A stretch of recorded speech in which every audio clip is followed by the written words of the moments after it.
سے پہلے تو جو ترکی کے اندر استنبول میں جو دہشت گردی کا حملہ ہوا اور جس میں کئی لوگ شہید ہو گئے اور کئی زخمی ہوئے، تو میں صدر اردوغان اور ترکی کے لوگوں کے لیے پاکستانی قوم کی طرف سے ہم افسوس بھی کرتے ہیں، اظہار یکجہتی بھی کرتے ہیں، اور ہم دعا کرتے ہیں کہ اللہ وہ ان کے گھر والوں کے لیے، ان کی فیملیز کے لیے جو کہ زخمی ہیں اور جو اس دنیا سے چلے گئے، ہم سب ان کے لیے دعا کرتے ہیں۔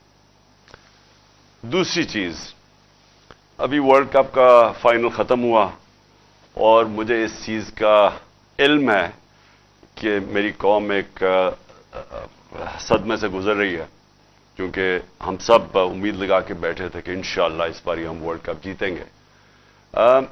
تو میں دو تین چیزیں اپنی پوری بات کرنے سے پہلے میں اپنی قوم سے کہنا چاہتا ہوں کہ دیکھیں، سب سے پہلی کہ ہار جیت ہوتی ہے۔ ٹیم، جو میں اپنی ٹیم کو کہتا تھا کہ آخری گیند تک لڑو، پوری کوشش کرو، لیکن جب ایک رزلٹ آ جاتا ہے اور انسان نے پوری کوشش کی ہوتی ہے تو پھر یہ انسان کہتا ہے کہ جی اللہ کی مرضی ہے۔ اور یہ ہمیشہ میرا اسی میں سوچ تھی کہ ہم بڑی ٹیم نے جان ماری، اور خاص طور پہ جس طرح وہ آخری گیند تک کوشش کرتے رہے، لیکن جو انسان کے ہاتھ میں نہیں ہے، وہ شاہین افریدی کو وہ انجری ہو گئی، تو اس کا تو کوئی کچھ نہیں کر سکتا تھا، اور بدقسمتی سے اس ٹائم پہ ہوئی جبکہ اس کا وہ بہت امپورٹنٹ مرحلہ تھا اور وہ فرق پڑ سکتا تھا۔ میں نہیں کہتا جیت سکتے ہیں، لیکن وہ اس ٹائم پہ تھی کہ گیم چینج ہو سکتی تھی۔ تو وہ خیر، ہم ساری قوم مبارک دے پاکستان ٹیم کو جس طرح وہ فائنل میں پہنچی ہیں۔ میں خاص طور پہ آج کہنا چاہتا ہوں کہ جو ہماری فاسٹ بولنگ اٹیک ہے، آج میں یہ کہہ سکتا ہوں کہ جو میں نے دیکھا، بڑی دیر کے بعد کرکٹ دیکھی، دنیا میں بہترین فاسٹ بولنگ اٹیک ہے۔ ہم دعا کرتے ہیں کہ شاہین افریدی جلدی سے پوری طرح فٹ ہو، لیکن بہترین اٹیک ہے۔ ہمارے پاس بابر اعظم ایک ورلڈ کلاس بیٹسمین ہے، اور میرے خیال میں یہ اس دنیا کا سارے بیٹسمین کو پیچھے چھوڑ جائے گا ماشاءاللہ جس طرح یہ آگے بڑھ رہا ہے، اور بھی بڑی اچھی ہماری ٹیم میں پرومسنگ ہیں۔ تو انشاءاللہ ہمیں اس میں سے مایوس تو ہم ہیں، لیکن ہمیں دیکھنا چاہیے کہ ہم ماشاءاللہ وہ ٹیم ہے پاکستان جو کہ دنیا کی اب ٹاپ ٹیم میں گنی جاتی ہے۔ اب میں آ جاتا ہوں جو ہماری اب مارچ ہو رہی ہے۔ کئی لوگ کہہ رہے ہیں کہ جی بڑی آہستہ آہستہ مارچ جا رہی ہے۔ آہستہ تو مارچ نے جانا ہی تھا۔ جب ایک حملہ ہوا وزیر آباد میں اور سب کے سامنے ایک مجھے مارنے کا جو پوری سازش تھی، تو اس کی وجہ سے جو ہوا وہ تو مارچ نے آہستہ ہونا ہی تھا۔ اور میں یہ مارچ کا پہلے آپ ساری قوم کو بتا بھی دوں کہ یہ کیوں ہے، کہ اس کے اوپر بڑا پروپیگنڈا ہو رہا ہے کہ جس طرح پتہ نہیں کیا ہم ملک پہ ظلم کر رہے ہیں۔ اپنی قوم کو یاد کرانا چاہتا ہوں کہ میرے 3.5 سال میں 3 لانگ مارچز ہوئی، بلکہ ایک چوتھی ہوئی تھی جو کہ راستے میں رک گئی تھی۔ 4 ہوئی تھی لانگ مارچز۔ تو کیا وہ غیر جمہوری چیز تھی؟ پوری انہوں نے کوشش کی گورنمنٹ گرانے کی، مقصد چاروں کا ایک ہی تھا، NRO لینا، یعنی میں عمران خان کو اتنا بلیک میل کریں کہ وہ ان کے کرپشن کیسز ختم کر دیں۔ تو یہ جو لانگ مارچ ہے یہ اس سے بالکل مختلف ہے۔ عمران خان کوئی اپنے کرپشن کیسز نہیں ختم کروانے کے لیے کر رہا۔ یہ ملک کے لیے بہت ضروری ہے کہ اس وقت ہم اپنا جمہوری حق، پرامن احتجاج ہمارا جمہوری حق ہے، ہم اس کو استعمال کرتے ہوئے ہم اس ملک کے اندر صاف اور شفاف الیکشنز کروائیں۔ میں ساری اپنی قوم کو کہنا چاہتا ہوں کہ 7 مہینے سے میں کہہ رہا ہوں کہ جو ایک یہ رجیم چینج سازش ہوئی، جو ہینڈلرز نے اور یہ سازشوں نے مل کے حکومت گرائی ہماری، میں یہ تب سے کہتا جا رہا ہوں کہ ان سے نہ سنبھالی جانی تھی، کیونکہ ان کا ماضی 30 سال سے تو یہ 2 خاندان ملک کے اوپر بیٹھے ہوئے ہیں۔ تو اگر انہوں نے کچھ کرنا تھا تو 30 سال پہلے کر لیتے۔ ان کے دور میں تو بنگلہ دیش بھی آگے نکل گیا، ہندوستان بھی ہمارے سے آگے نکل گیا، اس سے پہلے ہم ان سب سے آگے تھے 90 کی دہائی تک. تو انہوں نے اگر کچھ کرنا ہوتا تو کر چکے ہوتے. تو ان کو جب جنہوں نے بھی لے کے آیا اور ہینڈلرز نے بٹھایا ہمارے اوپر, میں تو 7 مہینے سے کہہ رہا ہوں کہ یہ ملک کو تباہی کی طرف لے کے جا رہے ہیں. میں نے معیشت کے اوپر بتایا کہ ان سے نہیں سنبھالی جائے گی, کیونکہ جو معیشت چھوڑ کے گئے تھے وہ تو پاکستان کو دیوالیہ نکال کے گئے تھے 2018 میں. تو اب انہوں نے کیسے ٹھیک کرنی تھی؟ جو ایک ملک کے معیشت کو تباہ کرے ہیں وہ ٹھیک تو نہیں کر سکتے. جو ملک کے ادارے تباہ کریں, دنیا کی تاریخ میں وہ جو ادارے تباہ کرتے ہیں وہ ٹھیک نہیں کر سکتے. تو میں تو تب سے کہتا جا رہا تھا کہ ہم نے اتنی مشکلوں سے 17 سال کے بعد پاکستان کی جو معاشی ترقی تھی وہ 17 سال کے بعد بہترین چل رہی تھی. جو ہماری دولت میں ملک کے اضافہ ہو رہا تھا, یہ تو لکھا ہوا ہے, یہ کسی ایکسپرٹ سے بھی پوچھ لیں کہ یہ 17 سال کے بعد پاکستان کی معیشت اوپر جا رہی تھی. سب سے بڑی بات, اور آج فیصلہ آباد میں لوگ دیکھ رہے ہیں, جو انڈسٹری ہے, جو لارج سکیل مینوفیکچرنگ ہے, جس سے اصل میں ملک کی دولت میں بھی اضافہ ہوتا ہے اور روزگار بھی ملتا ہے, وہ تو شاید 50 سال میں سب سے تیزی سے 26% پہ بڑھ رہی تھی ہماری لارج سکیل مینوفیکچرنگ, جو آج گر کے صفر پہ پہنچ گئی ہے. تو جب وہ ملک ترقی کر رہا تھا اور انہوں نے سازش کر کے گورنمنٹ گرائی, تو ہمیں تو پتا تھا کیا ہونا ہے. جو ہینڈلرز بیٹھے ہوئے تھے ہم ان کو بھی کہتے رہے یہ سمجھ جاؤ کہ یہ جو آپ نے ایکسپیریمنٹ کیا یہ فیل ہو گیا. آج قوم ساری سمجھتی ہے فیل ہو گیا, وہ ایکسپیریمنٹ فیل ہو گیا. بدقسمتی یہ ہے کہ کوئی کوشش نہیں کی گئی کہ ہاں غلطی ہوگی ہم ٹھیک کر لیں اس کو. اور ٹھیک صرف ایک راستہ تھا جو میں 7 مہینے سے کہہ رہا ہوں, اور وہ ہے صاف اور شفاف الیکشن. تو اس کے لیے یہ مارچ ہے. کوششیں کر رہے ہیں کہ اس ملک کے اندر اس دلدل سے ملک کو نکالنے کے لیے, جدھر ہر جو معیشت کا ہر شعبہ ہے وہ نیچے چلا گیا ہے. ٹیکس کلیکشن وہ نیچے چلی گئی ہے, ایکسپورٹس وہ نیچے چلی گئی ہیں. بیرون ملک پاکستان جو ریمیٹنسز بھیجتے تھے, اور کھاریاں وہ شہر ہے جدھر سب سے زیادہ لوگ باہر جا کے کام کرتے ہیں, وہ جو پیسہ بھیجتے تھے, جو ریمیٹنسز پہ پاکستان چل رہا تھا اور ہماری دور میں تو سب سے بڑا سوال یہ ہے کہ اب ہم پیسہ کدھر سے لے کے آئیں گے قرضوں کی قسطیں واپس کرنے پہ. دیکھیں, جب ایک ملک کی دولت میں اضافہ ہوگا تو وہ اپنے قرضوں کی قسطیں واپس کریں گے, کیونکہ قرضے تو وہیں کے وہیں ہیں, سود ان کے اوپر لگ رہا ہے, وہ بڑھتے جا رہے ہیں. اور اس حکومت نے آ کے 3 مہینے میں وہ قرضہ لیا ہے جو ہم نے 9 مہینے میں لیا تھا. اس 3 مہینے میں اس سے زیادہ قرضہ لیا جو 9 مہینے میں ہم نے لیا تھا. تو قرضے بڑھتے جا رہے ہیں, ان کے اوپر سود بھی دینا ہے, اور جو آمدنی جس سے قرضے واپس کرنے ہیں وہ کم ہوتی جا رہی ہے. تو ملک کا تو دیوالیہ نکلنا ہے. تو اس کو کیسے ٹھیک کریں گے؟ میں یہ کوئی آج معیشت کا ایکسپرٹ ہو, جو سیاست کا ایکسپرٹ ہو, جو ویسے کوئی دانشور ہو, میں چیلنج کرتا ہوں کہ ایک مجھے آدمی بتا دے پاکستان میں جو آج یہ سمجھتا ہے کہ صاف اور شفاف الیکشن کے بغیر ہم اس ملک کو اس دلدل سے نکال سکتے ہیں. مجھے ایک آدمی بتا دے. اور مسئلہ پھنسا کدھر ہوا ہے؟ مسئلہ پھنسا ہوا ہے لندن میں. لندن میں کیا مسئلہ پھنسا ہوا ہے کہ جو لندن میں مفرور, جو سپریم کورٹ کی جے آئی ٹی کے بعد 2-2.5 سال کے بعد کنوکٹ ہوا ہے, سزا یافتہ ہے, جھوٹ بول کے جو باہر بھاگا ہوا ہے لندن میں بیٹھا ہوا ہے, اب وہ فیصلہ کر رہا ہے. اور وہ فیصلہ یہ کر رہا ہے کہ الیکشن, کیونکہ الیکشن میں وہ ہار جائے گا اس لیے الیکشن نہیں کروانے. وہ اپنی ذات کے لیے, اپنی کرپشن بچانے کے لیے میرے سے ڈر کے, اسے پتہ ہے کیونکہ الیکشن میں ہارنا ہے, لہذا وہ سارا ملک, آج ہمارا سارا ملک کے تباہ کر رہا ہے, تباہی کی طرف دھکیل رہا ہے اپنے آپ کو بچانے کے لیے. اس کا سارا پیسہ باہر پڑا ہے. یعنی جو پیسہ پاکستان میں وہ کچھ نہیں, جو اس کا پیسہ باہر پڑا ہوا ہے. انہوں نے 30 سال پیسہ چوری کر کے ملک سے باہر لے کے گئے. یہ جو ہدایبہ پیپر مل کے اندر جو ان کے منشی اور یہ جو موجودہ فورن منسٹر ہے, اس نے 164 کا بیان دیا ہوا ہے عدالت میں جا کے کہ میں نواز شریف کا چوری کا پیسہ